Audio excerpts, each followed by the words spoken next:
Hello, everyone, and good afternoon. And as you know, my name is Zenzi Sewa, and I'm here in London. And my guest today is Toni LaMotta, and she's in sunny Florida. And London, it's here. Well, it keeps on going on and off. It's been raining. She's in Florida. It's lovely sun. And Toni is here to talk about her spiritual journey and her connection to her inner power and the Creator. And she has a very unusual, because she was in a convent, but I'm going to let you speak her story. So right now, Toni, good morning, because it's 11 o'clock in Florida. You're 5 hours behind London time. How are you? Oh, I'm wonderful and delighted to be here with you, Zenzi. Thank you very much. And today we're going to sit back. Well, I say sit back, and there's always questions to ask and hear about your journey. So please share it with us. All right. Well, from the time I was a very little child, I remember feeling a sense of the divine calling me, and I was in the Catholic Church, and I was sure I wanted to be a priest. And obviously, that still hasn't happened in the Catholic Church. But so I did the best I knew how, which was to enter a convent. That's what I thought would be there. And what happened during that time is everything, and I mean everything, was dictated by external authority. We took vows, and one of the vows was a vow of obedience. And 16 years I lived under that vow. And so every instinct and every desire, we had to check at the door. We were told, bring it to someone wiser. Your personal will is untrustworthy. Wait for direction, surrender. So I silenced myself over and over again.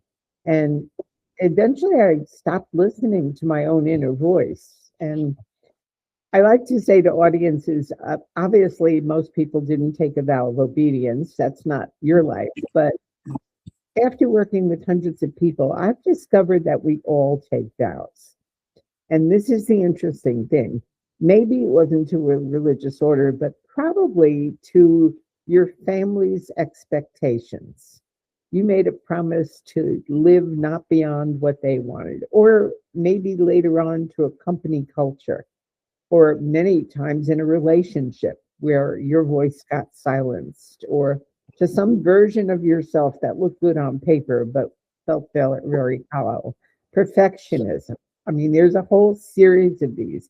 People pleasing, a belief that everybody else knows more than you do. And so, but hopefully in all of us, there's a whisper that doesn't stay quiet. And, fortunately, I found my way back. And what I'm here to share is how I did that, and a lot of what you can do as well if you're not listening to that inner voice. So, I did it because I believed that obedience was devotion. I believed that surrender meant that I had to disappear. And I believed the divine only spoke through external sources, not through my own soul. And so I lived that for years. But there was this whisper that just wouldn't go away. And I would imagine that every one of us, everybody listening here, has had that whisper. And you know that there's a voice that's telling you, and you may be silencing it. Is that your experience too, Zenzi? Or Yes, it is, because you've had to, they say that inner voice, that higher self, is your gut. And I always, when I'm working with people, talk about the superconscious mind, which is connected directly to the Creator. But it's connecting to, we are an extension of the Creator. And therefore, the Creator, as we say, is omnipresence is in everything. And we are part of that everything. So that Creator's power is within us. And when we acknowledge that, and that we are part of a greater force, we can listen to it, because we and it are one.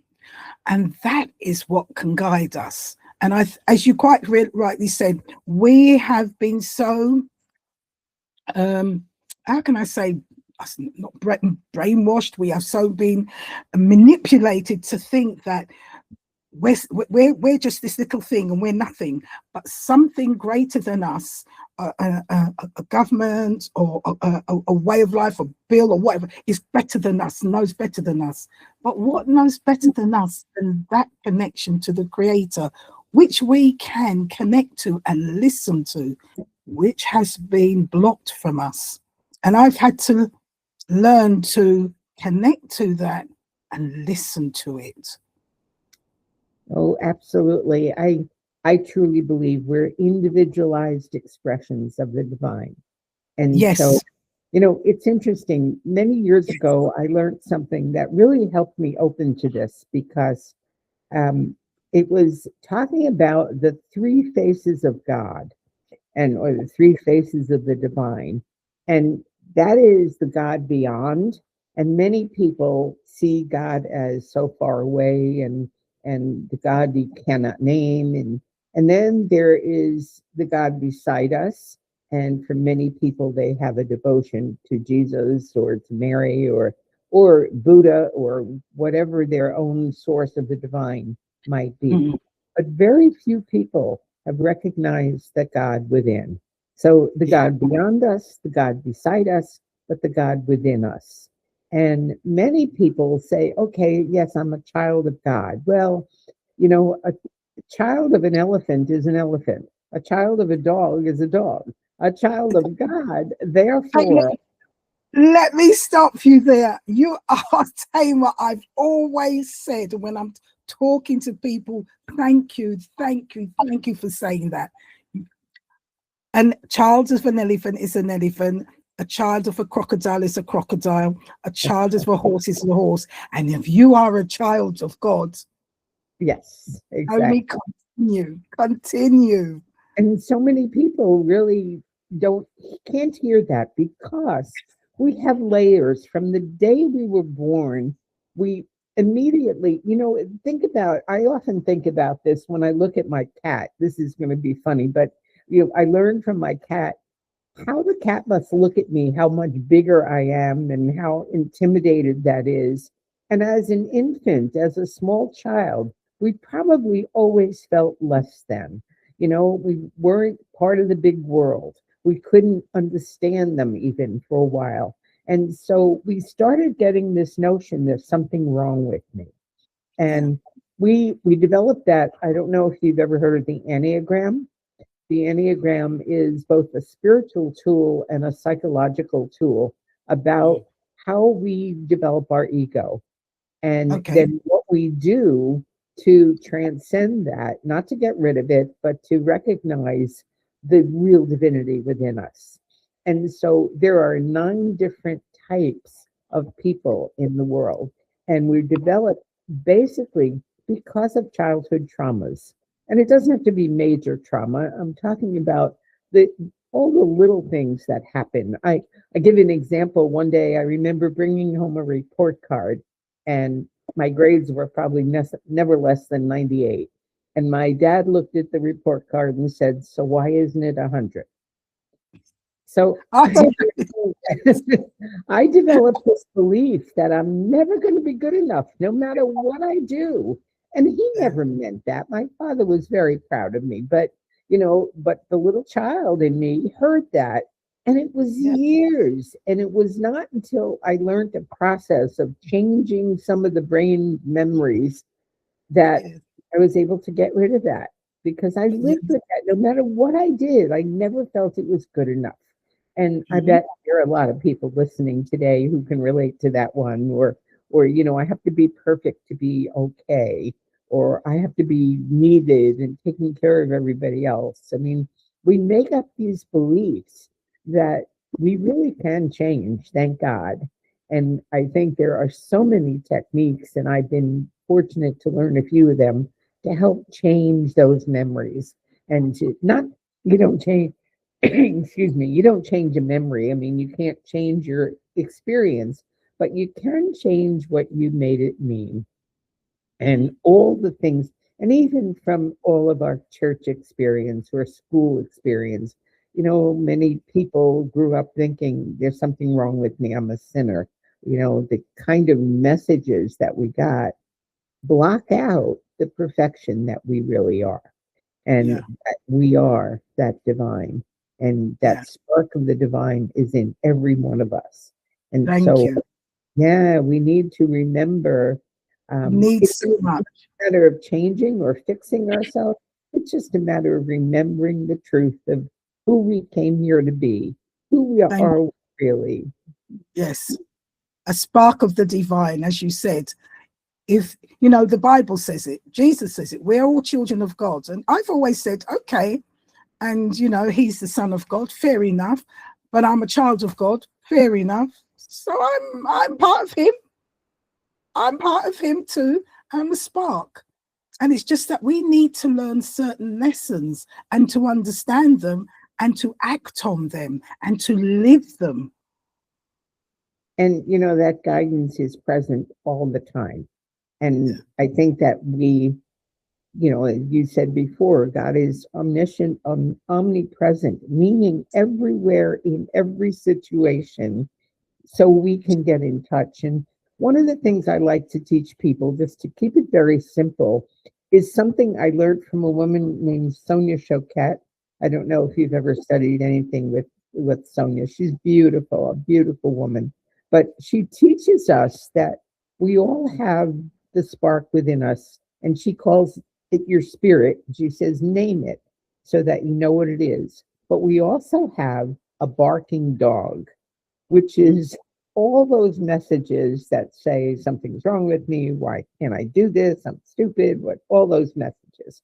And so the first way to really learn to listen is to start to distinguish those two voices. And it's pretty clear. The barking dog is loud and usually negative. The divine, the spark of the divine, the spirit within us is Yes. always, it may not be in agreement with what we're thinking. It may say, go another way. It may say, stop that. But it says it with such love and such calm and peace.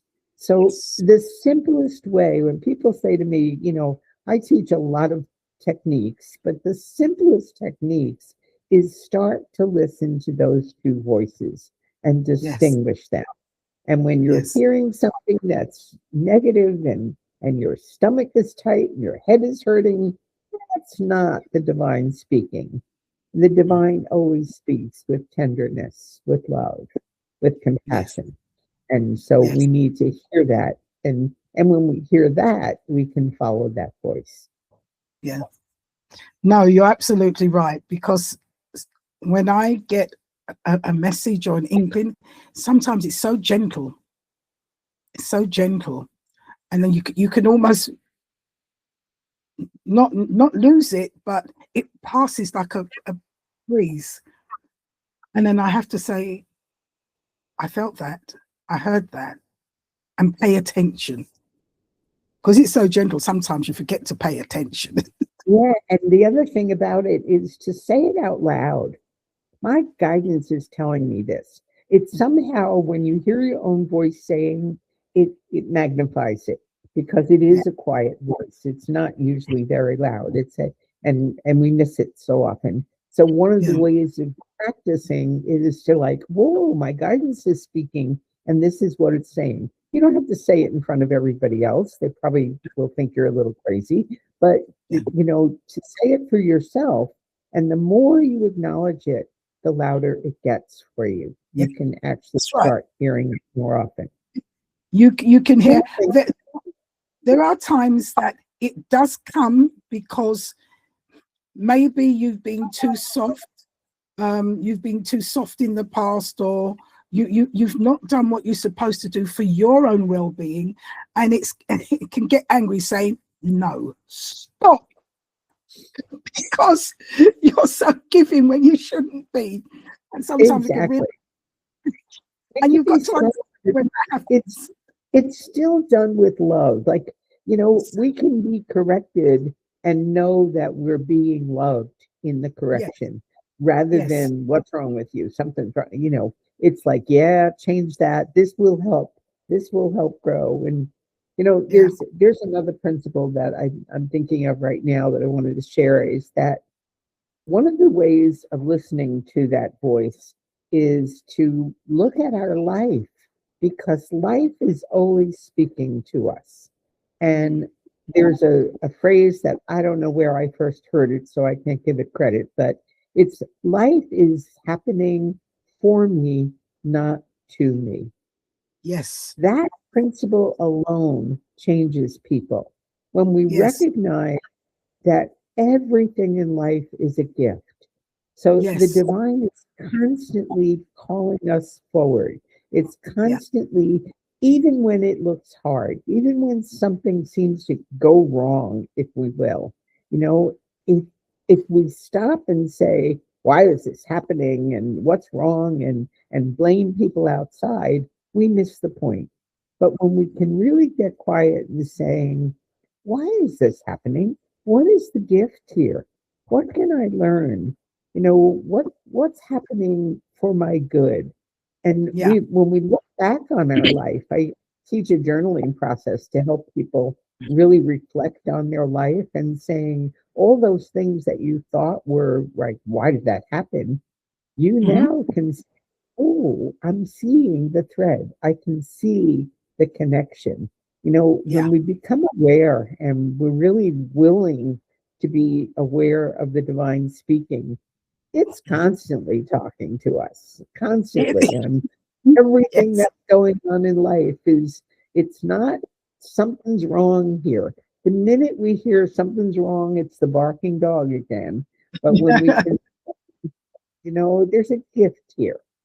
I Yeah. recently, this is going to sound kind of wild, but recently I literally fell and broke my ankle, and it's very interesting. I realized that I believe these principles because while I was lying on the floor calling the emergency squad to pick me up to the emergency room, my leg was totally twisted. My first thought, and this is going to sound strange, was I wonder what the good here is. I Yes. wonder what the gift is. I Yeah. remember I laughed at myself. I was screaming in pain and at the same time saying, I know there's good here. And I have seen it's been a couple of months now, and I'm in the healing process, and I see the gift. I mean, I'm sure there are even more gifts that I can Yes. see, but I've Yes. recognized how much I'm loved and supported and how I need help at times and how I can ask for it and it shows up. I mean, things that have been hard in the past.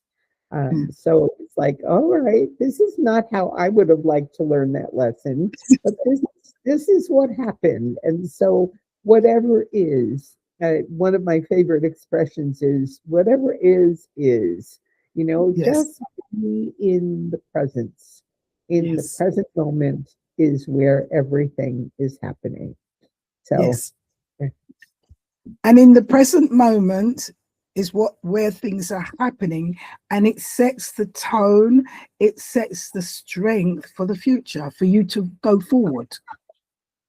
It's in the present. Be present.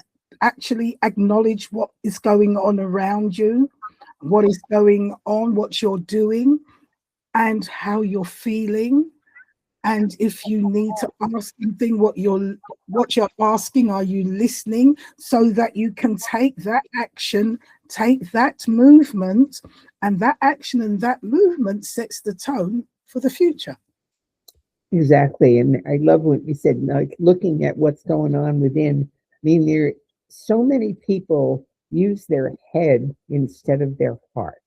So they're Yes. trying to figure out what's going on rather than saying, what am I feeling?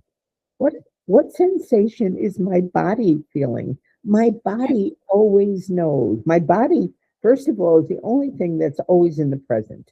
Our Yes. hearts our emotions can go all over the past and the future. Our head is usually thinking of either tragedy from the past or something, but our bodies are in the present moment. So in this moment, what am I feeling?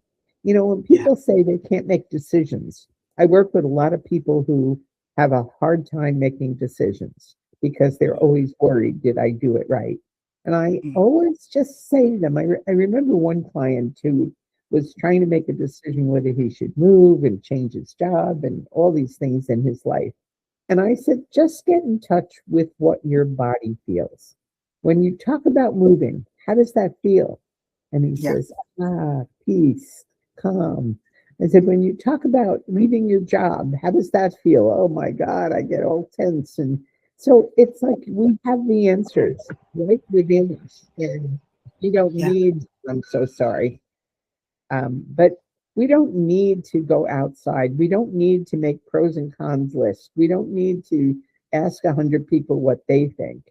The answers to everything are right within us. And, and I believe in discerning and talking to other people at times and not, mhm, we're not here alone. We are mhm, not divine all by ourselves. We're together as one, and yeah, each of us has a piece. It's like, yeah, one of the things that I came up with years ago was if I say something and people disagree, it means I haven't found the truth. Because once we know the truth of something, everybody says, oh, yeah, of course.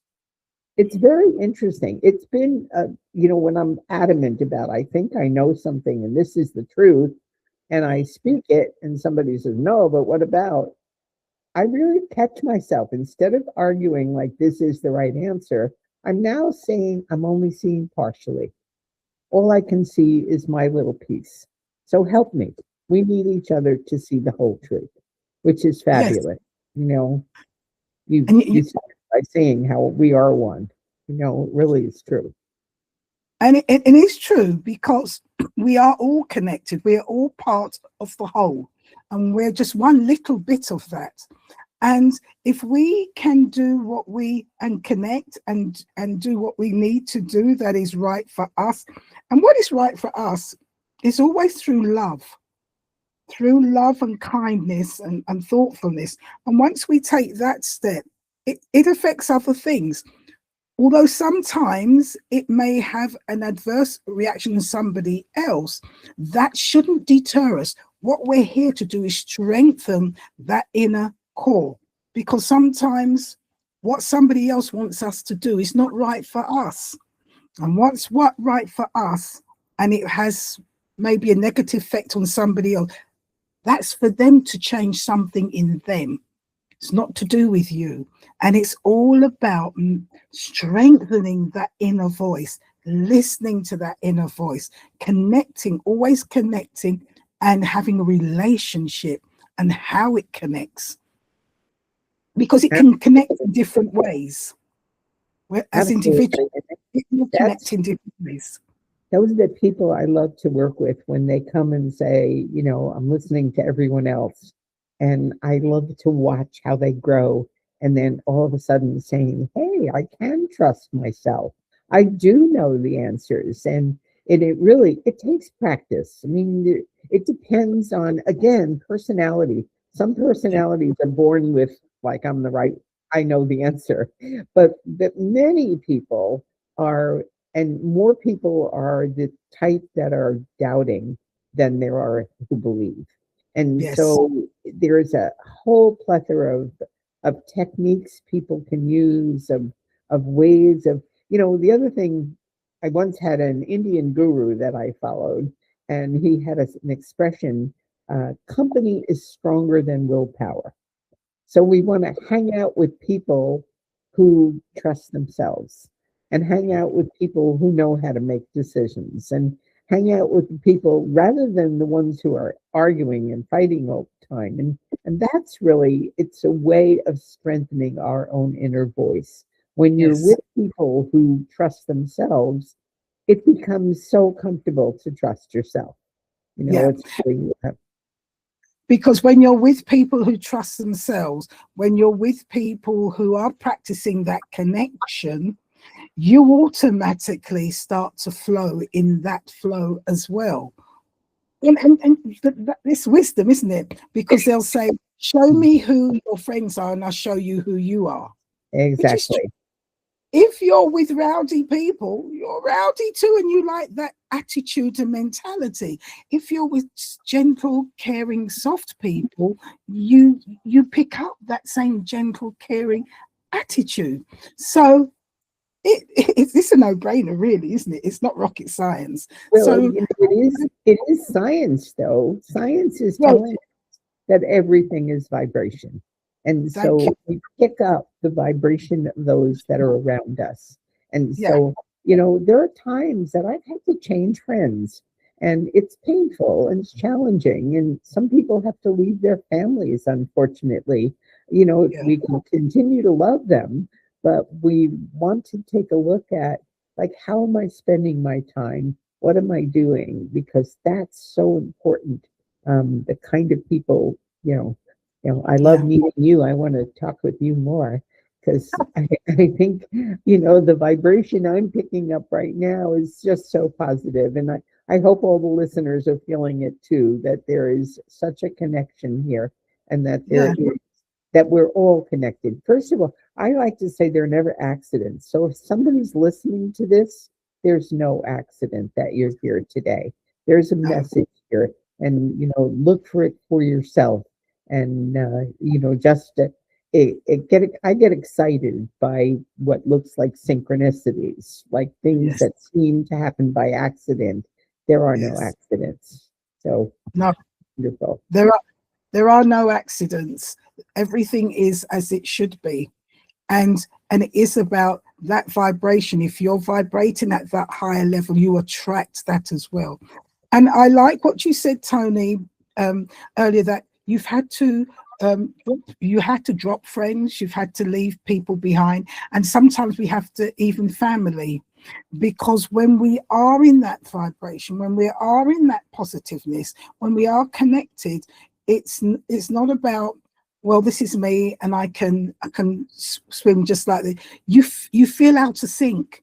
You don't want that, and you automatically, and we are in the time when we will find our own tribe, so they say, or community, with like-minded people that we can talk to and we can grow with, because when you grow, you're strengthening that muscle, and you're making that muscle stronger to be that more positive person. And sometimes it is about leaving, changing friends, letting go, and even moving away from family, because they're all titles, aren't they? Friends, family, sister, mother, brother.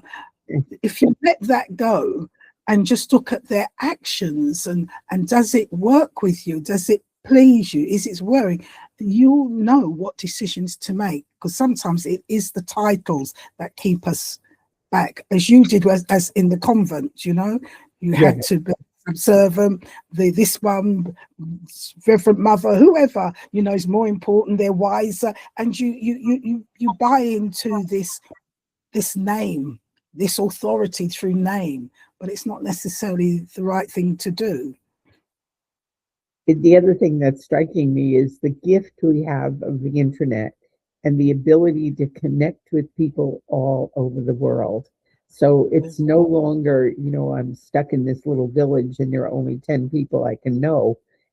I have the opportunity to meet people all over the world. And there are so many organizations that bring people together that are like minded. So I just encourage listeners again, if you're feeling alone, reach out to one of us and we can help connect you and let you know all the ways that you can find people who can Yeah, support this kind of thinking, because it's different thinking. There are people who don't quite think as freely. They're still yeah, thinking that they have to listen to authority, that they have to follow certain rules, certain ways of being. And I think that we all are at whatever level of life we're supposed to be at the moment. But for many people, when they're transitioning out of that, real conservative, real, leaning on other people and trying to step out on their own, they need support. yeah, And so we're here. We're here to support you. yeah. Absolutely, absolutely. And this is why I have this platform, so that people can connect, people people can have voices. My guests speak like yourself, and you're showing what you went through and how we all can manage our lives in a different way. And there is a way, and they don't have to do it alone. I mean, it's wonderful, and I think your childhood you came through. You went into. Before I go any further, you went into a convent. What made you go into a convent? As you said, you were had that spiritual calling, but was there anything specific in your childhood that that you felt the convent is the only way for me? Well, I think there is both a positive and a negative. I saw the nuns that were teaching me as a really happy, wonderful group of people, and I wanted to be part of that. And I think if I can be really honest with myself, I saw the opposite in my family. I saw the men in our family were in charge and they told the women what to do all the time. And so at an early age, I made a decision. I didn't realize I made the decision, but I know I made a decision not to marry because it was like marriage looked like a curse for a woman. Like, I come from an Italian background, and the men used to say, when I say jump, you ask how high on the way up, which is so Oh, really, and they had a lot of wonderful qualities, and it was way back in a different time. But nonetheless, I looked at that and said, no way, I'm not doing this. And I think that it was an escape on some level. So there were both motivations there. There was a higher level calling as well as a take me away from that. And it was later, and I left the convent because eventually I actually got a job as a pastoral associate. I was preaching from I mean, I was doing things that no woman was doing at the time.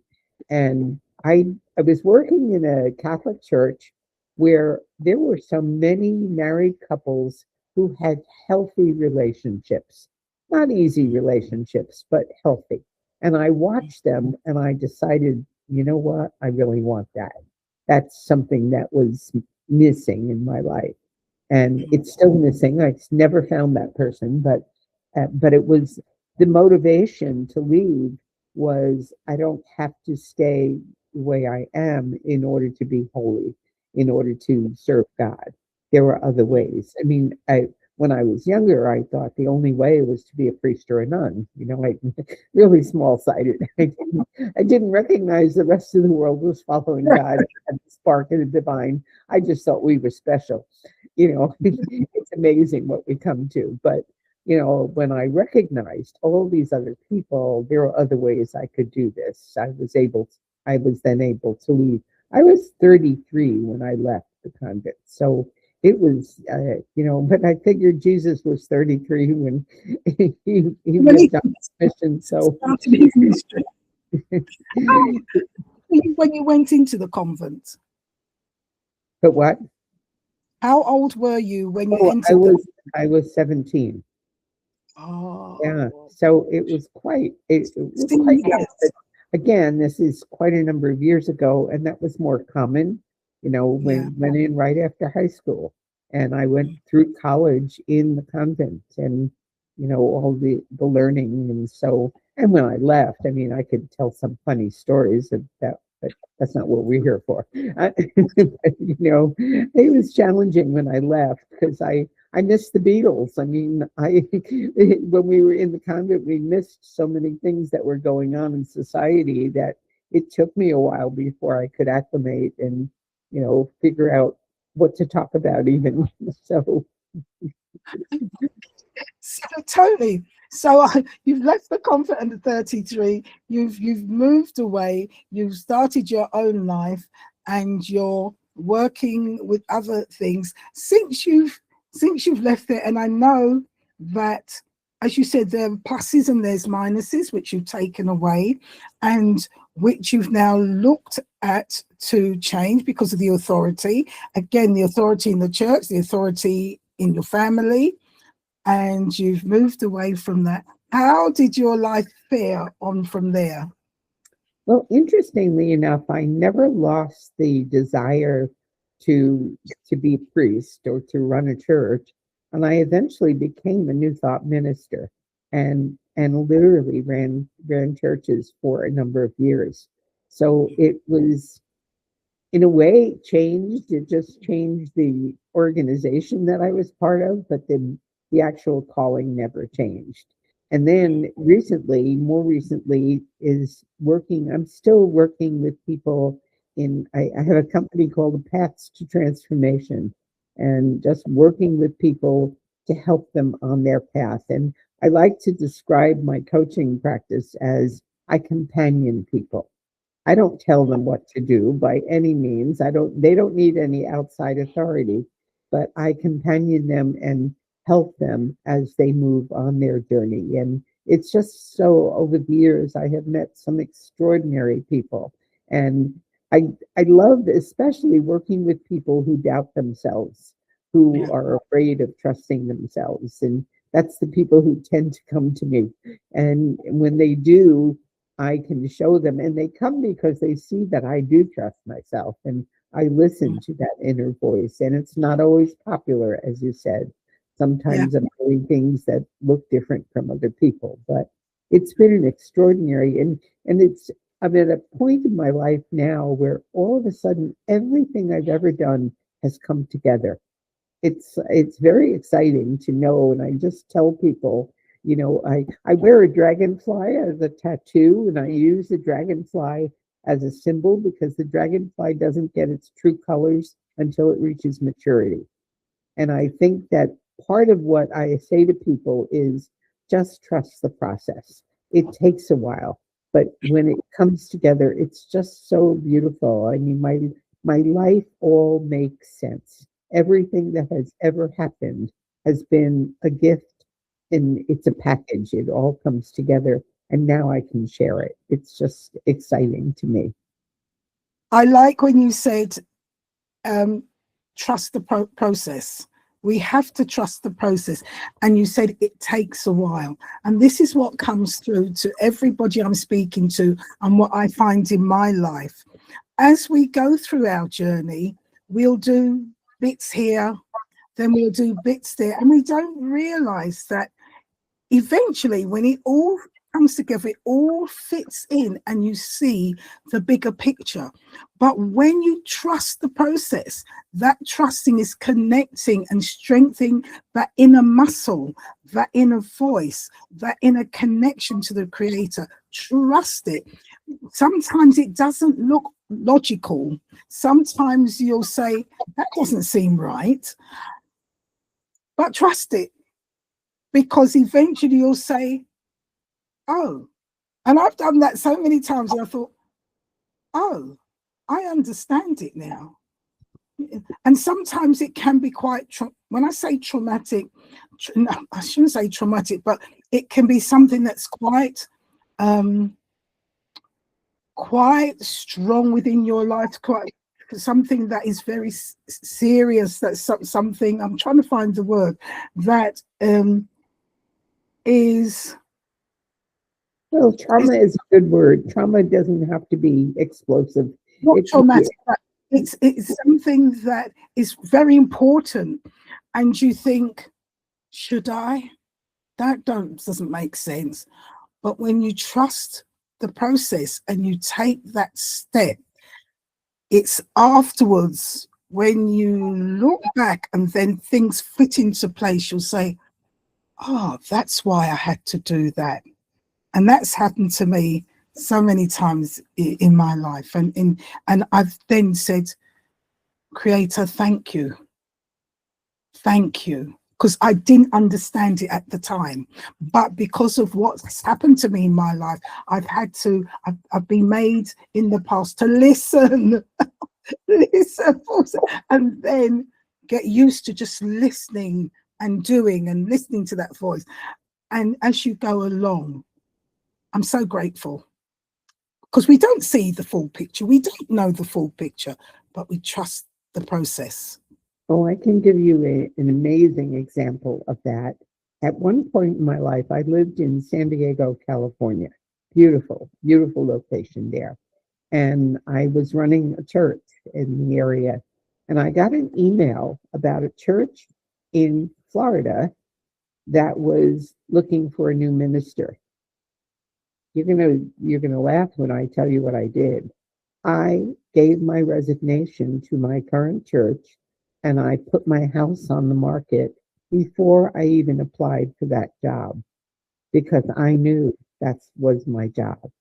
That's where I needed to be.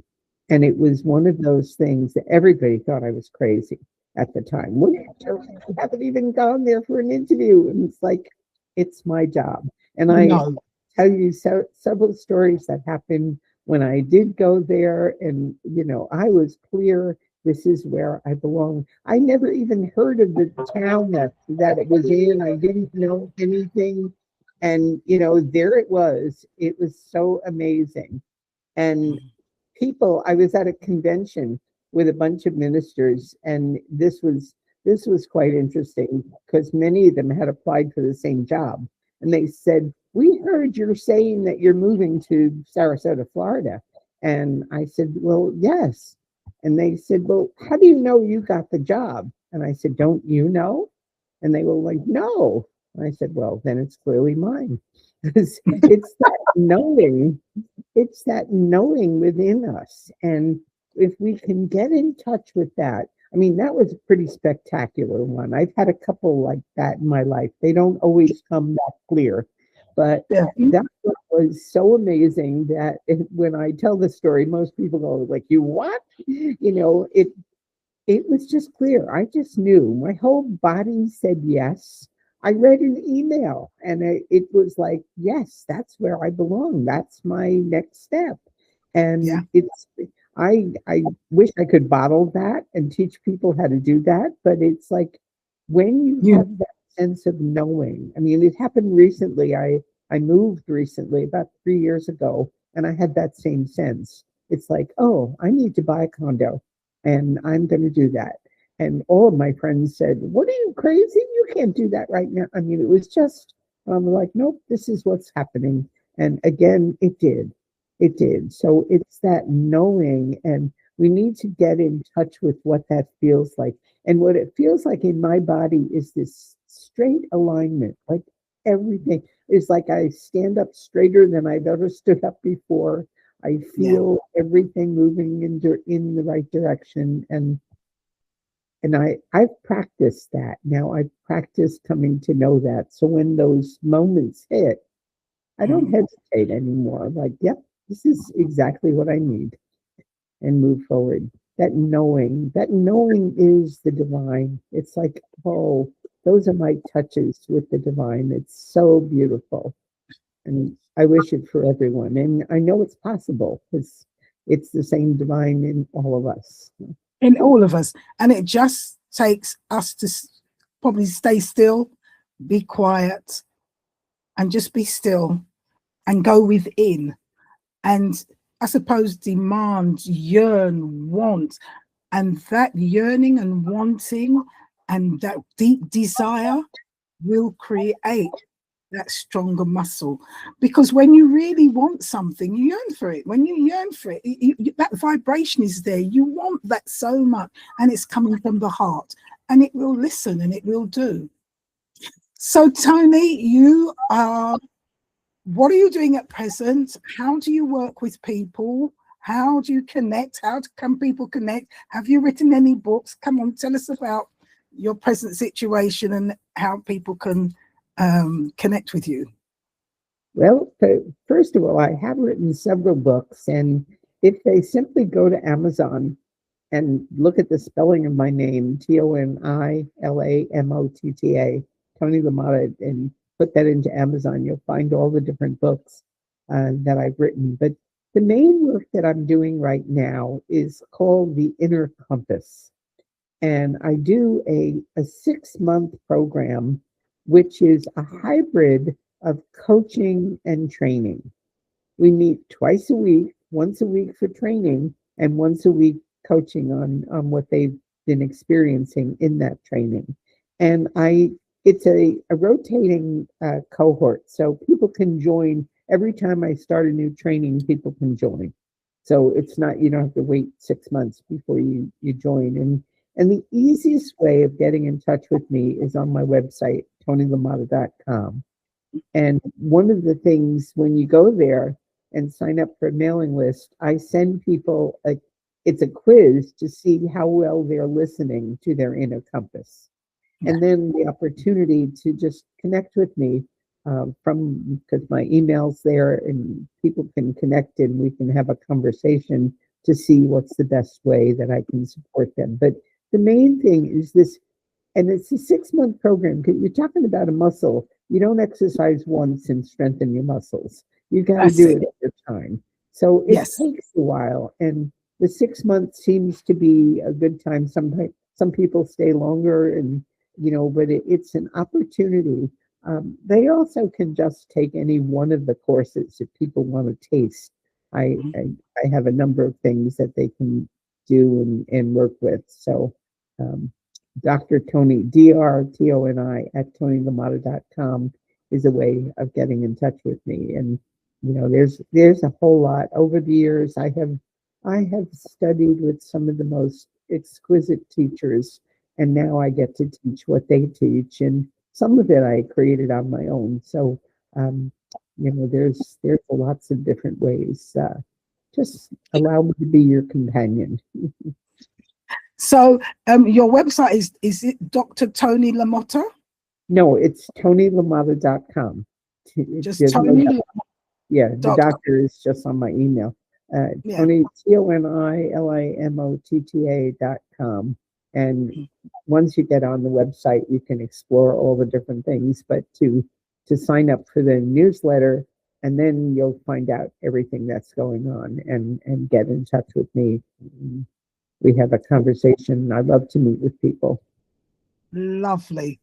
Toni, before I say thank you and say goodbye, I always like to say to my guests, can you leave us with a gold nugget or two? Because some people say, oh, I can give you two, or advice or tips for our viewers who are going along their journey and need some advice on just what they can do. What's the most important thing you think that they need to encompass in their life? The thing that's coming to my mind right now, and I'm going to trust that, is take yourself lightly. Don't make this a big project. It's not like, oh my God, I need to listen and I'm not listening. It's like, make it fun. Listen for that barking dog. Listen for that quiet voice that's speaking and practice. And the more we practice with that, and the more we, get in touch with those voices, the stronger they get and the easier it becomes. But it's smile and make it fun is part of the process. It's not meant. Remember the other message was that life is for us. It's not happening to us. So Yes. when you think life is happening to you, you're tense. Everything is a battle. But when you know life is happening for you, you smile and you open your arms. And so it's like that attitude alone, I think I invite people just to meditate on that phrase and to look at, you know, how am I how am I approaching life? Do I fight it? Do I try to change it? Or do I relax into it? Just relax into the present moment and trust your body because your body knows. Yeah. Yes, that's more than one point, but Thank you so much. So remember, life is for us, not happening to us. And as Toni said, practice listening to that body, to that inner voice. And it does take practice. It is something, and as much as we say it does take practice, once you practice, it's something you do every time. It's every time you listen it for guidance. Anytime you want to know something, it's your inner compass, and it's your inner compass because it's the extension of the divine. And as Toni said earlier, and I say I've made a video written years ago, a little puppy dog, its parents is a dog. And a little baby alligator is a big alligator when it grows. And a little baby horse grows up to be a big horse. So we are an extension of the Creator. We are the Creator's children. So therefore, that tells you just how powerful we are. We just need to remember, connect, and listen.